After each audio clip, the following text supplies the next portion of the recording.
Hello everyone, SkyPoint here. Warpforge has officially launched, and with that the Imperial Guard, otherwise known as Astra Militarum, have been added to the game. In this video we are going to take a look at all of their cards and I will give you my thoughts on them. But before that, I do just want to say that I will be doing a 4-hour long Imperial Guard stream, including opening up 30 Astra Militarum booster packs, building my deck and talking through how I do that, and playing a whole bunch of matches. And that'll be this Saturday, October 5th from 1:30 p.m. Eastern Standard Time until 5:30 p.m. Eastern Standard Time. For those in Europe, that should be 7:30 p.m. Central European Time until 11:30 p.m. Alright, so with that, let's go ahead. I'm just going to start by recapping the core mechanics of the Imperial Guard. I'm sure you've seen this already, but they've got two main elements here. One of those is duty. So duty kind of works like the prayer mechanic of the Sisters of Battle, Adeptas Sororitas. And essentially what it means is instead of doing an action, instead of attacking, the unit can do this action. But unlike the prayer mechanic, they can only do this one time unless reloaded, and we're going to see there's not that many ways to reload it, so it's mostly a one-off action, and then they can't do it again and act like a regular unit. To compensate for that, those abilities are often pretty strong. The second key mechanic is Regiment. So Regiment works exactly like the Orc's Mob ability does. With Mob, you have to make a melee attack, and then that triggers, another unit has to do a melee attack, and that triggers the Mob ability. Regiment is the same thing, except with a ranged attack.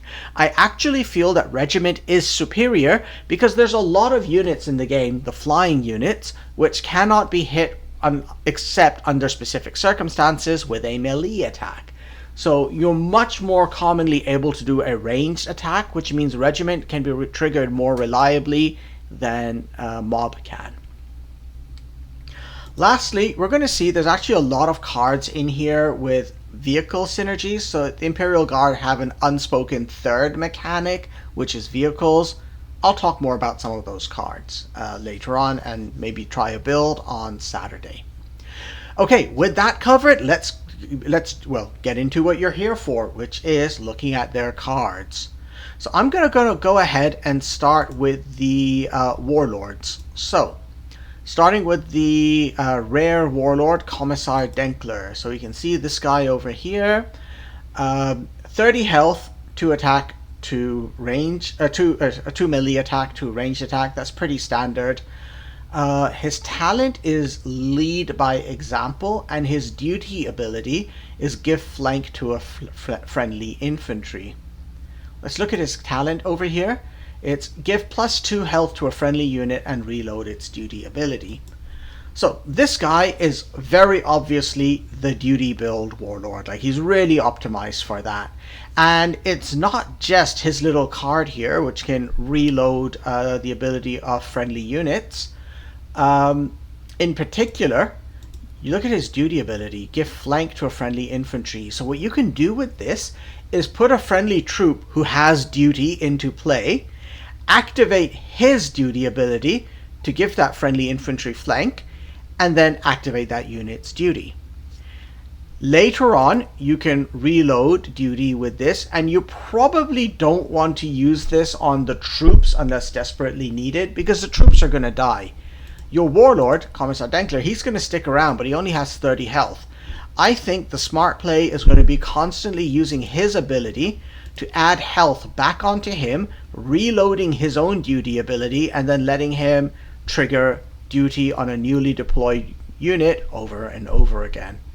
So, this guy obviously built for duty deck, and honestly, I like the idea. Maybe I would have loved it more if he had a bit more health, but his card here should compensate for that.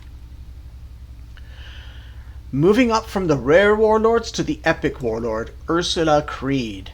So her duty ability is she gets to deploy a shock trooper once. Let's take a look at shock troopers. Very, very average stats. So 2 energy, but that doesn't matter if triggered with duty. 3 health, which is great. Only 1 ranged, well, only 1 melee and 2 ranged attack. But they do have a neat little duty ability, which is deal 1 damage. So they go into play with 3 health. They might even survive till the next turn. Then instead of attacking and dying, or just sitting around being a meat shield again, they can just deal 1 more point of damage, and then they'll probably die the following turn. They do have Vanguard, so this guy is nicely protective, so you sort of save him for when you drop another unit which needs to live for a turn, maybe to use its duty ability, maybe to help trigger the regiment mechanic. Then you activate her duty, you drop this guy, hopefully he'll protect the other unit from dying. Alright, and then her own internal talent is Legendary Commandant. That'll generate this card every turn. It does cost 2 energy, but it lets you choose a strategy card and add it to your hand, reducing its cost by 1. So it's a net energy expenditure of 1 to basically not even draw a card from your deck, create a card. That's good because it doesn't take away from your deck. That's bad because you can't reliably get what's in your deck. And the pool that you choose from is limited. You may not be drawing a tactic that you actually need right now. Although with a choice of 3, you should probably be able to get something which will help out. So her ability isn't bad. Honestly, I think that if you're not going for a duty build, hers is probably pretty solid. And her other stats are pretty normal. 35 health, 2 ranged, 2 melee. 2 melee, 2 ranged. So that's the Epic Warlord. Personally, so far, I prefer the Rare. And then we get into the Legendary Warlord. Look at this guy. I think he's the only Warlord in the game who's on a horse. Okay, so what do we have? Lord Solar, Leontis. Standard Epic stats. 40 health, 2 melee, 2 ranged. He does have a duty ability, deal 3 damage. That's actually pretty handy. It lets you quickly, for free, nuke what is often a pretty strong unit. A lot of units have 3 health. Or it can be used to chip away an even stronger unit so that it dies from another cause. So this is all pretty solid. And then you get to his talent ability, which is spend 2 energy to give +1 melee and +1 range to your units until your next turn. That's strong. It's a bit conditional. It has its maximum effect when you have several units on the board. Although, because it does last till your own next turn, it does buff your Warlord, and so a lot of units which attack your Warlord during the enemy turn may die if they only have 3 health left. So, he's actually pretty decent. It's just, this ability is a little bit conditional. My take so far between the 3 Warlords is if I was doing a duty deck, definitely Commissar Denkler. A regiment deck, probably Ursula Creed for that, dropping a shock trooper and being able to draw strategies. But if I was doing a vehicle focused deck, probably this guy. His duty ability will help keep the board control in the early game until you get a lot of your vehicles out. And once you start getting tough vehicles out, his little ephemeral ability or his special talent is going to help those vehicles hit extra hard. Alright, so that's the Warlord. Let's get into looking at the troops. So I'm going to start with the common troops and work my way up the rarity. Alright, so let's go by cost, and we start with actually what I think is a brilliant unit. The Faburn Vanquisher, just a regular Imperial Guard troop, basically. Yep, there we are. One single energy point, extremely cheap, and as soon as you put it into play, you can lower the cost of another troop who's in your hand. That, I think, is brilliant. Like, it's basically a free troop on the board. And, yeah, it's essentially a free troop on the board. I like that. And if you play one of these in your early turn, and in your first turn, like your 2 energy turn, that means in your 3 energy turn, you can play a 4 energy cost unit. So this guy is going to help you control that early game. Or rather, this lady, I think, is going to help you control that early game. Definitely a fan of this. It's a common card. It could have been rare or higher. Next up is Shock Trooper. This guy, not too terribly impressed with him. He's handy. I probably wouldn't put him in any decks unless you'd really... I mean, he might be handy as an early Vanguard unit, but there's a lot better units in the Imperial Guard than this guy. He's just strictly very, very average. Maybe if you don't have a good collection, he's a filler until you build up. Kasserkin's up next. So this one, 3 energy. He comes with actually really good health for that, which is important because he's going to be part of a regiment build, and regiment builds need lots of units staying alive. Very low melee attack, only 2, but pretty average ranged attack. The main thing with this guy is if, as part of a regiment build, you have a couple units on the board, maybe 3 other units, then you drop this guy and those other 3 units do attacks. That actually turns into quite a fair bit of random damage he's handing out, so it could work out nicely. So this guy, not too bad. This is the GOAT. It's just a common card, but amazing stats. Even without any special text, 3 energy for a unit with 4 health, 4 melee attack, and 3 ranged attack is solid, but this comes with Vanguard as well. This guy is going to help you survive that early game. Really, really good common card. I like this one a lot.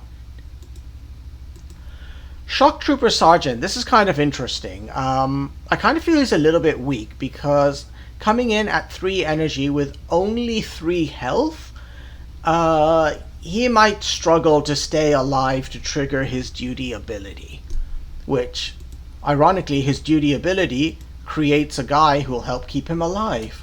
So the obvious combo is use the Commissar, the rare Warlord's ability on this guy, his Commissar's duty ability on this guy immediately upon being deployed to get him to trigger duty and drop a Shock Trooper who will defend him and the Commissar. And then next turn you've got options. You can either reload the Commissar's duty ability or reload this guy and get another Shock Trooper. So he works well with the Commissar, I think, but honestly, better cards out there. This guy needs too many things to work well. Atlan Rough Rider. It doesn't have the word regiment here, but this is actually fairly decent synergy with a regiment unit because he has flank. So if you have a bunch of troops on the board, he hits the board, he does a ranged attack, and boom. Or you can, if you have enough energy, you drop this guy, then you drop a regiment troop, and then if he went first on the board and he had no one else, he's got Bloodthirst. He can attack twice, which could trigger regiment twice. So options with this guy. He's for getting a flanking troop is always handy. It's very important for the Imperial Guard because they actually are a bit light on direct damage tactics, or especially area damage tactics. The ability to hit the board and destroy something with 4 melee attack, or possibly a weak flying unit with 2 ranged attack, I think that's extremely valuable. Scout Sentinel. Oh, I'm not sure how much card draw is going to be an issue for Imperial Guard. He does come with camouflage, so it's hard to knock him out with a stratagem, especially with 5 health. You basically have to hit him with a pretty hard looking unit. And I guess it gives you options. If you need the duty ability, you can use it. Otherwise, 4 ranged attack is average. Nothing to complain about. So he can do some work on the board. I think as part of a vehicle-focused deck, this will probably be a bit more important because of the various buffs you get to vehicles or vehicle costs. The next Vanguard, also another very solid unit. 5 energy cost, average health for 5, but he does come with armor. That's a huge help. Average stats over here, but he has blast, so he can help clean out a bunch of weak units. So I actually like that. And then he has Vanguard, obviously, so that's why he's there tanking for you. Another pretty solid choice. Both the Ogrins we've seen are nice. Frankly, I think every Ogrin in the range is pretty nice. The Taurox. This one I don't like. Below average stats. It costs 5 energy, has 5 health.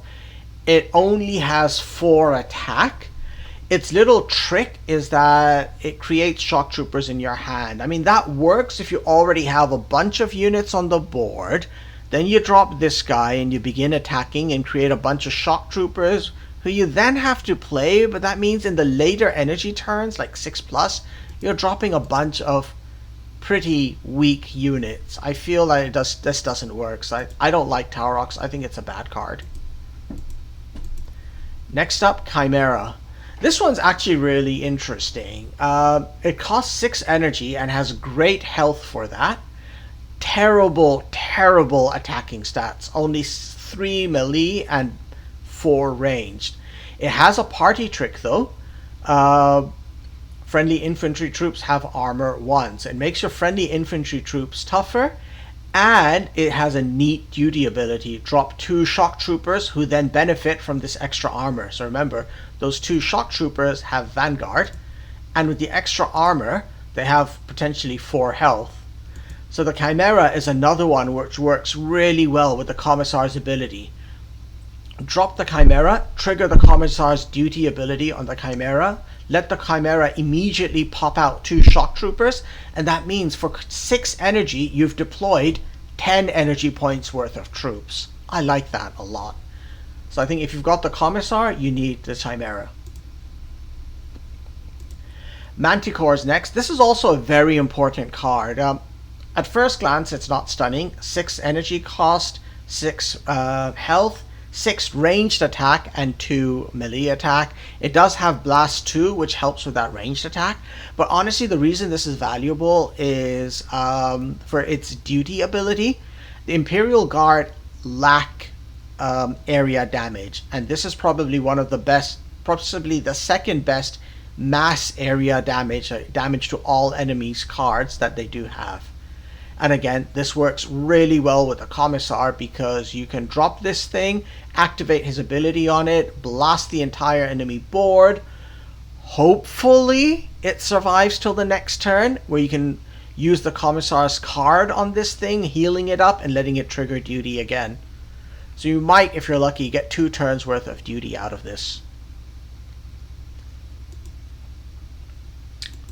Basilisk. Now we're getting into the expensive vehicles, and generally I don't like the expensive cards.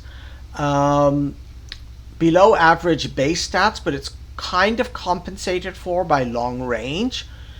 It's a little bit hard this late in the game to be able to play a unit and your opponent cannot hit it in combat somehow, so it might lose long range. But honestly, even if it does, the blast effect is pretty solid. So 6 damage to the main target, 3 damage to targets on either side. That can really mess up the enemy board. So it's not terrible. It's just that at this cost, like sometimes you're looking for more effect.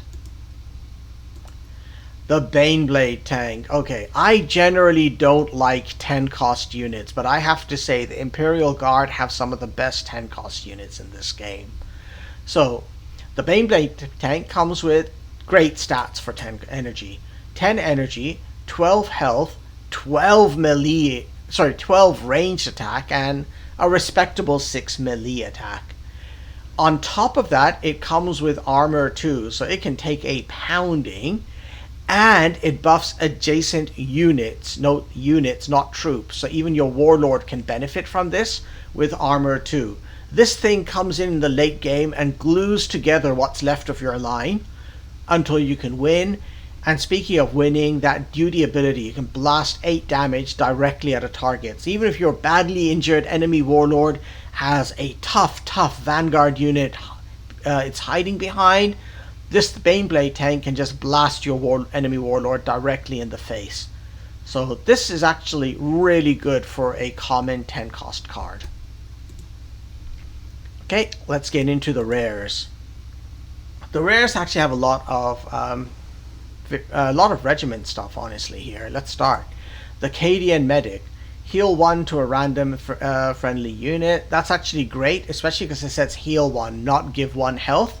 So usually your Warlord has taken a fair bit of a pounding, and assuming that the other troops on your board haven't taken much damage yet, the Cadian Medic, after a mass attack, could actually heal up your Warlord quite a bit, or heal up some of those other troops on your board. So for a regiment build, I think this guy is probably not bad. He may be optional because there's a bunch of other choices. The Rattling, again for a regiment build, pretty standard. The one thing I don't like here is it does 1 damage to a random enemy troop, not unit. So it helps you wipe out the enemy board, but if the enemy doesn't have any troops left, the Ratling's regiment ability doesn't do much. So he is very cheap, comes with a decent amount of health, decent attack.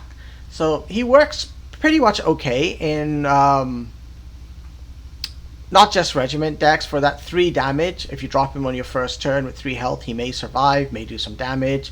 I think he's a pretty solid choice overall. Just don't expect him to stick around long. Autocannon squad. Now, I like this thing. First of all, I'm surprised it's a vehicle. It's a gun with some wheels which gets pushed by a man. But anyhow, enough of that. What I like about this is the stats. 3 energy, 4 health, 4 attack, ranged attack, only 1 melee. Hopefully you're not going to be fighting in melee. But it does have this regiment ability of gain 1 ranged attack. So you put this on the ground, you attack with your Warlord doing a ranged attack, and all of a sudden, by the end of its first turn, which came in for 3 energy, it's doing 5 ranged damage. It'll probably take 2 damage during its turn because the enemy Warlord is going to go ahead and melee this thing. But then next turn, your Warlord attacks again. This thing goes up to 6 ranged attack, and then it fires and dies.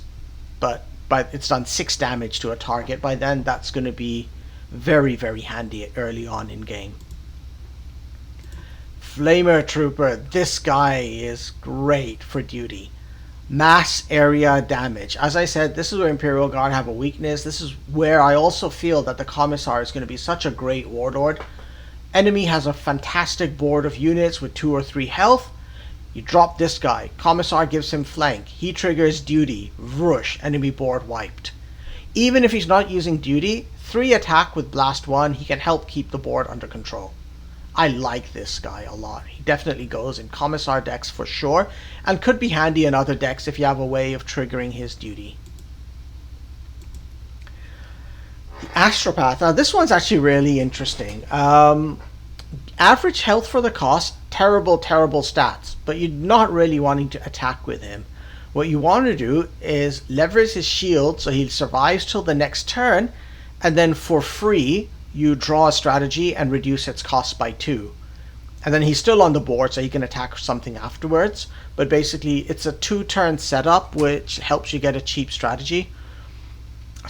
But that itself is its weakness. It's a little bit complex to set up. Like it takes 2 turns. It might slow you down. I don't know. It's pretty good. Maybe slightly above average. Doesn't blow my mind like some of the others we've seen. He's nowhere near as good as Flamer Trooper. Commissar, I think this is very average. He basically makes those duty troops last longer, but most of the time the duty troops are probably only triggering duty once anyways. It doesn't so much matter if they die. So at least he has average stats. He's not compromising anything for energy, for health, for melee, for ranged. So a bit of a jack of all trades. I view this as a filler card. Keep him if you've got nothing better at 4 energy, but you'll probably drop him at some point with a full deck. The Armored Sentinel. So this is also a little bit of a filler card. I don't feel like it's extraordinary. On the face of things, the stats are a little bit below average. 5 energy cost, 4 health, although with 1 armor, so it could be considered 5 health. 4 melee, which is weak, 5 range, which is average, and its regiment ability is gain 1 range. And honestly, you'll probably drop him on the board, do a ranged attack with your Warlord, and so his regiment ability should trigger immediately. He goes in at 6 ranged. And he can take a little bit of a pounding. And you know what, maybe this is actually a pretty good card, because he doesn't have Vanguard himself, but with his potential to get very strong very quickly through his regiment ability, your opponent may feel under pressure to focus fire on this guy and take him down, as opposed to shooting something else on your board, which you don't want to. So I think this is actually a pretty good card. The Primaris Psyker, I'm underwhelmed by this. Yes, he has shield, that's good. And he has 5 ranged attack and 5 health. So for 5 energy, putting him on the board, using him for ranged attacks is, I guess, pretty okay. His duty ability is kind of weak. Probably could be used to finish off a strong unit. or give shield to something which absolutely must live. But I suppose he's kind of flexible in that way. You know, talking through it, I think he's actually a slightly above average card. He's not bad at all. He's mostly flexible. He's just weak in melee, but hopefully you're not using him for melee. The Hydra. This is important. There are a lot of annoying flying units which hit the board around the 6 energy turn. I wish that it did 5 damage to a random flying enemy, not 3. 3 is a little bit low. But basically, you know, you put him on the board, and then you do a ranged attack with your Warlord and maybe one other unit. And you've done a fair bit of damage, hopefully enough to wipe out anything flying. So this could work. It's a pretty decent card. I hate facing flying units, and so I think the free damage to flying units this thing represents is important, and I'll probably put 2 of these in all my decks. The Liman Rust tank. I was a little bit underwhelmed by this because it's conditional. If you have a lot of stuff on the board, his regiment ability is absolutely devastating. He does have slightly above average stats because of his armor, but I kind of feel this is more like a common card than a rare. It's very, very average. At 7 energy, probably better things to put in than this thing. And then the Liman Rust Vanquisher. Okay, this is another really solid one. 8 energy cost. It has 8 health plus armor, which helps. 8 direct damage, which is not bad. 4 melee damage, which is annoying. But its duty ability is really great. Deal 8 damage. If target has armor, deal 12 instead. There's a lot of cards out there these days which people are using to give their Warlord armor. I'm thinking about Necrons, I think. Necrons, maybe Orcs. Imagine being able to just blast one of those heavily armored targets for 12 damage. That might actually tip the game in your favor. So this one I don't mind. It just has a little bit bad synergy with... well, I guess it does have duty synergy, but maybe not. Like, I think this fits well with a vehicle-focused deck as opposed to any of the other main play styles. Okay, with the rares done, let's get into the epics. So, speaking of vehicle-focused decks, the Vox Operator. Terrible, terrible stats. Actually, not terrible. It costs 2 energy. He's got 3 health. So I guess he's a bit of a filler unless you have a vehicle in your deck. And then this starts to become extremely useful. Because if you take like one of those 6-cost vehicles, sorry, let's quickly go and clear that out. The Chimera, the Hydra, the Manticore, something like that.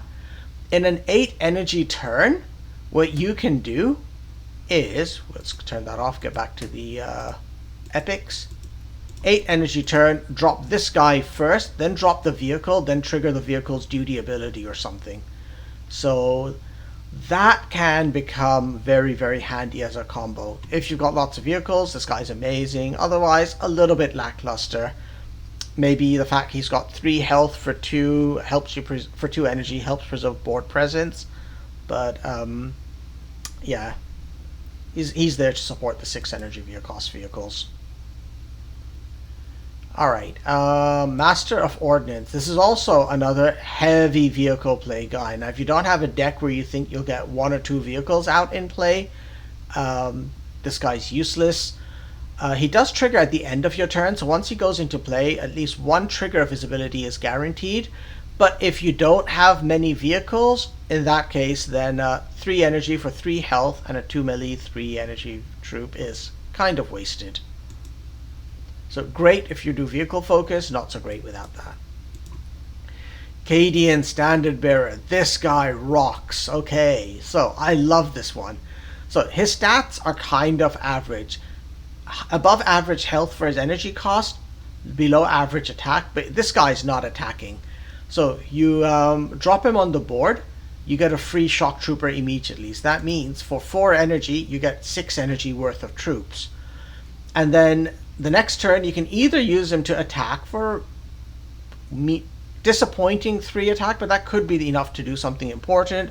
Or if you still have board presence, activate his duty ability. Now the rest of your troops are going to hit super hard for a turn. Like the shock trooper will hit for 4 damage. So I really like the Cadian Standard Bearer. It's a very strong card. The Bombast Field Gun. So it has long range, but it's probably never going to get a chance to use that. With only 1 melee, your enemy will find an excuse to hit it with something, and long range will drop. But that actually doesn't matter, because it's going to trigger its duty ability and do some nice area damage. And it's going to keep drawing attention because your enemy doesn't want duty to get reloaded, and he doesn't want it to attack with 5 ranged damage. So this is going to just be a meat shield. It's going to soak up attention. So even though I think it's not that great itself, just because of the attention it's going to get, I think it's a good card to include. The Cadian Castellan. I mean, he's got average stats, so just on his stat line alone, he's worth playing. I just feel his little ability there, it works best if you have a lot of troops on the board and you can really start lowering the cost of something. I think that's a little conditional. Maybe with a mass regiment build, this could work. I feel that it's one of the weaker looking epics I've seen. Especially because the odds are the impact he has won't be felt until your next turn. So it's sort of a bit of a slow burn. I don't like this so much. The Valkyrie. Oh boy, this guy. So it's flying with great stats. 8 health. It takes a pounding to knock this thing down. 6 damage is pretty respectable. Its duty ability is what I just don't like. It feels as though there's some conditions under which this will be amazing. You'll do a ton of damage, get loads of shock troopers. That'll help you to really trigger a bunch of regiment or something. But that late in the game, getting a bunch of shock troopers is... First of all, you may not get a bunch of shock troopers if the enemy doesn't have a bunch of weak troops. And secondly, late in the game, your enemy might be able to handle all of those shock troopers. So I think this is kind of a weak card. Alright, now this one on the other hand is really solid. It's your late game tank, and what a tank. 9 health with 2 armor. It's going to take a lot of damage to knock this thing down, and once it's on the board, your units can start hitting very, very hard as well. Like, the more units which attack, the harder the rest of the units will attack. And it's got average ranged attack and okay-ish melee attack for coming in at 9 energy. So I think this is a pretty decent card. If you're doing a vehicle build, then yeah, this one is especially going to be key. Now we get into the legendary troops. Okay, so we have 4 legendary troops here, and I always normally have a bias towards cheaper legendary troops. They tend to go into play. So let's start with Minka Lesk. So 3 energy, 4 health. So that's pretty respectable for that. 4 melee attack and 3 range. Her party trick is while she's alive, friendly infantry costs 1 less. So there's a huge amount of synergy between her and then the let's go back here, Ursula Creed. Because with Ursula Creed, you hold on your duty ability to deploy a shock trooper until you're ready. Minka Lesk hits the board. You trigger your duty ability, which puts a shock trooper down on the board. That should help her survive till your next turn, where then your remaining infantry starts to cost less. You can either play a more powerful troop or a couple more weak troops. She also comes with this Cadian Honor ability, which helps you to reload any duty abilities on your troops as well. And it gives them a permanent boost to their stats. So pretty solid. I think she's mostly important for her infantry cost reduction, because under the right circumstances, she can help you to get a leg up in the early game. Tech Priest Engine Seer. Okay, so for the cost, his stats are very average. Average health, slightly below average range, slightly above average melee attack. His regiment ability and his duty ability really only work if you have a lot of vehicles. Especially your duty ability works if there's a lot of vehicles in your hand and deck. So it really favors those vehicle builds. Honestly, if you're doing a vehicle build, this guy is important. If you're not doing a vehicle build, he adds very little to your deck. You know who's valuable in every deck? This guy, Nork Deadog. He is an amazing tank. So, 6 energy, 6 health, but with armor. So that alone makes him worth it. He's got really strong melee damage, respectable range damage, but the best part is his talent over here. Renowned Bodyguard. Play it on your Warlord. Your Warlord gets to attack during your turn and not take any damage. And during the enemy turn, he won't take any damage either. Fantastic guy. Like, this is the first legendary I really want. And then lastly, Melon Dross. Now, I generally hate high cost legendaries, especially troops, because again, unless he has a flank ability, you put him on the board and the impact's not being felt till the next turn. His regiment ability, yes, it draws you cards whenever your units attack, but you probably won't do much with those cards until your next turn. And his duty ability, well, probably, unless you've given him flank, you'll have to wait till your next turn to activate it. There is a neat combo which could work. I think he works well in a vehicle deck, and I'll tell you about that in a moment. Well, not a moment, in a couple of minutes. Alright, and then lastly, are there any special troops? No special troops. So with that, we can get into looking at the stratagem cards. So let's start with the common stratagems. Born Soldier. 1 damage, target dies, draw a card. Absolute no-brainer. 2 of these go in every deck. There are so many cases. Basically in every single match, there's going to be an occasion when the enemy has 1 point of health left and you need to quickly snipe him, and drawing a card on top is just the icing on the cake. Move. The way this is phrased, give flank to all your infantry troops, makes it sound like you're going to use this for a mass attack. In reality, this is a great card because you're going to use it on a troop that just hit the board, so you can activate duty on it. This is a duty card mostly. There's going to be a few other cases when you mass deploy units and you can use this, but honestly, this is there for duty. Pinning Fire. Very handy. 2 damage, always useful. Stunning units, always useful. 2 damage and stunning units, great. Yes, please, take that. Shock Troops. Deal 1 damage to a random enemy for each friendly unit in play. I feel this is a little bit weak. It costs 2 energy. If there's only 1 or 2 enemies, or in fact, if there's anything more than 1 enemy, you may not hit the guy you actually need to do 1 damage to.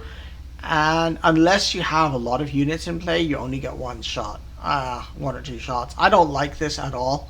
I just feel it relies on too much stuff plus some random effects. So too much setup and random effects to work, so I think that's quite weak. Thunderous Charge. This would have been great if it said to a friendly unit, but it's basically boosting the attacks on one of your troops and not boosting its health. So if you play this on a troop when it hits the board, your enemy will try and use a tactic to quickly destroy that. I mean, this could be used to turn a weak unit strong, like those Cadian shock troopers who have got weak base stats. You could apply this and make them hit hard unexpectedly. You know what, that could be worth it. Like, Imperial Guard do get the ability to drop a lot of units. Giving something unexpected Thunderous Charge may actually help. Again, I just think it's kind of conditional, so I don't like it too much. Thermal Weaponry, this is important because, as I keep saying, the Imperial Guard don't have too many area damage tactics.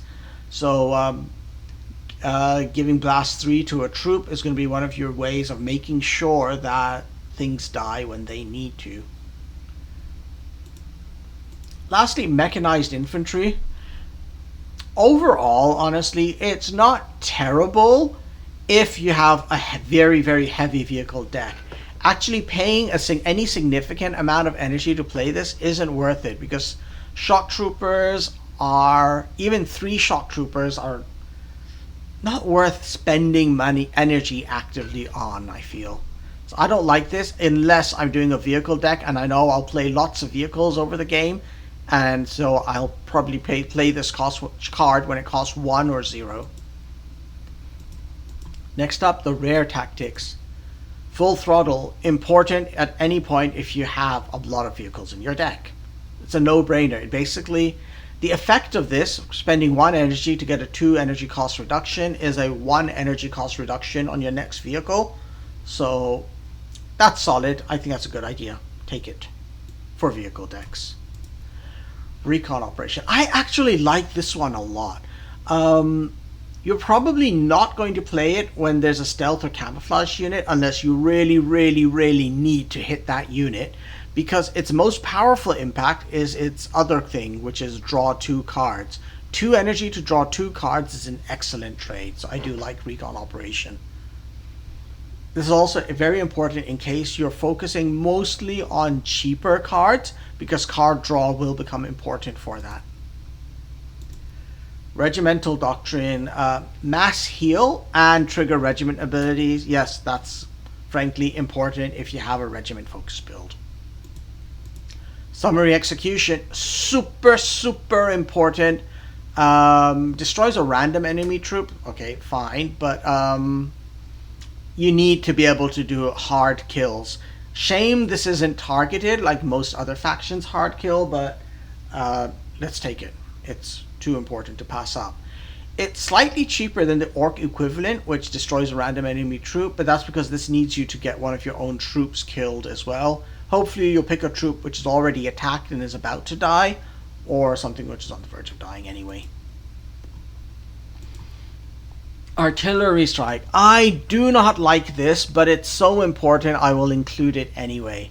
I don't like it because only hitting 2 random enemies is risky if there's anything more than 1 enemy troop, because you can't control what gets hit.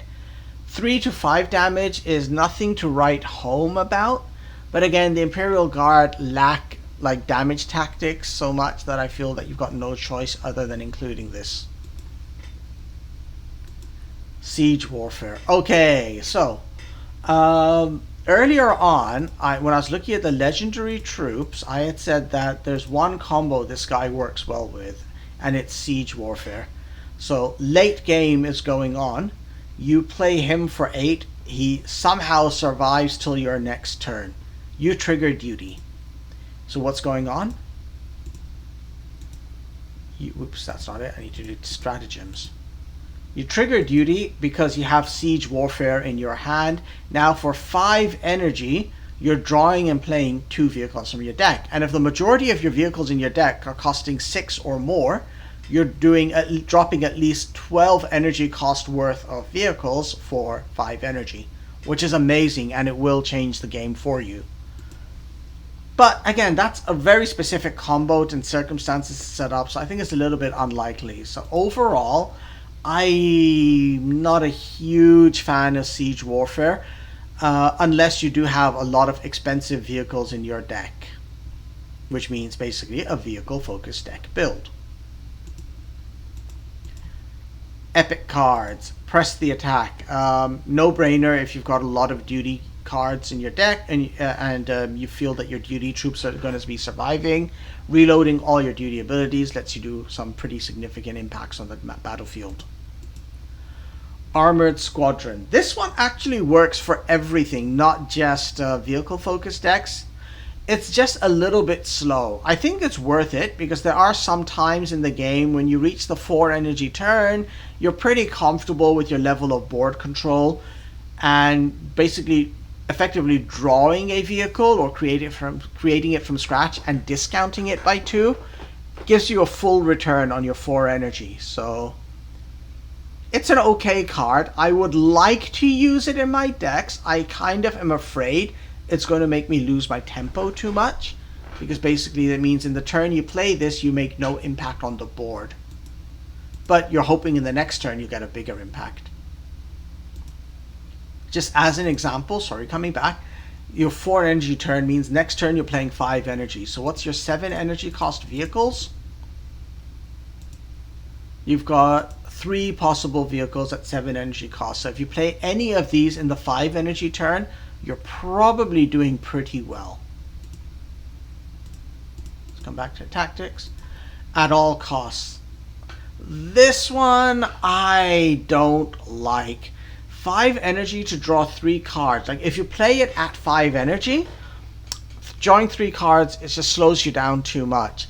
And if your Warlord is at 10 or less health, drawing 3 cards and reducing their cost by 3, it means next turn you'll be in a better position, but you probably needed the help right now. I just feel that this card doesn't do enough, and so I don't like it. Like by the time you're 10 or less health, drawing 3 and reducing their cost by 3 may not be enough to save you. Vengeance for Cadia, though, I do like. Draw this early in the game, have a whole bunch of your troops dying as you're fighting and keeping the board, and then unexpectedly, your units suddenly become super powerful, hit hard, and mess up the enemy when they don't expect that to happen. I do like this, especially for a regiment deck in particular. And lastly, the legendary cards. Okay, so Cadia stands. I like this one a lot. I do like it at 4 energy a lot more than Armored Squadron, because Cadia stands doesn't slow you down as much, because every turn for the rest of the game you're going to be getting a free shock trooper. So that's just another meat chunk your enemy has to worry about getting through each turn before hitting your important stuff. So I really like that. High Command. Now this one's actually really interesting. It costs 4 energy, but you're probably never going to want to play this anywhere near 4 energy. This card is supposed to be played late game. What you're supposed to do with this, like let's say you're in the 10 energy turn, is you play a 6 energy unit, then you play High Command, and then you play 10 more points of troops or tactics.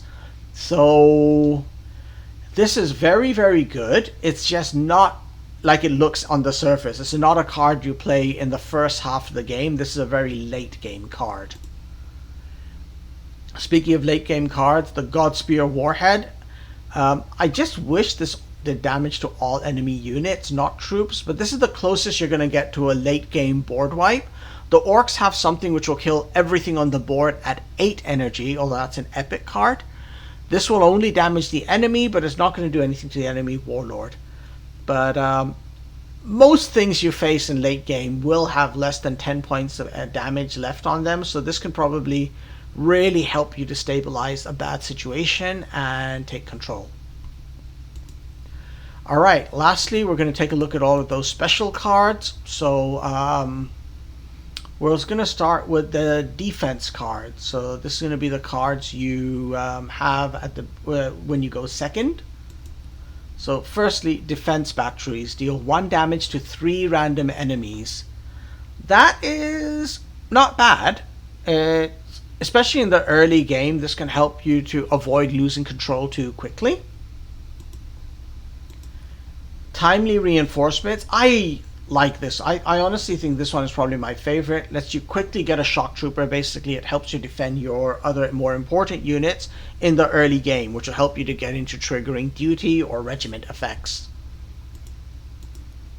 And lastly, Munitorum supplies. This one is kind of similar to Shock Trooper in that it helps you, especially in the early game, with getting the right units in place.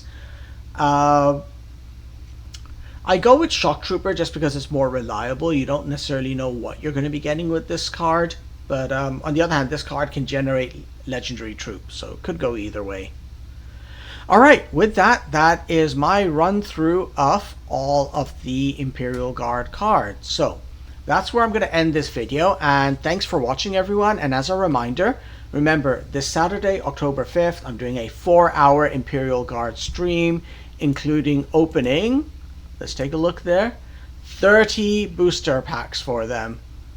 So we're going to start with that, see my deck.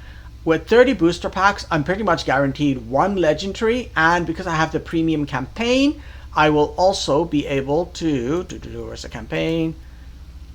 Where's Imperial Guard? Here we go.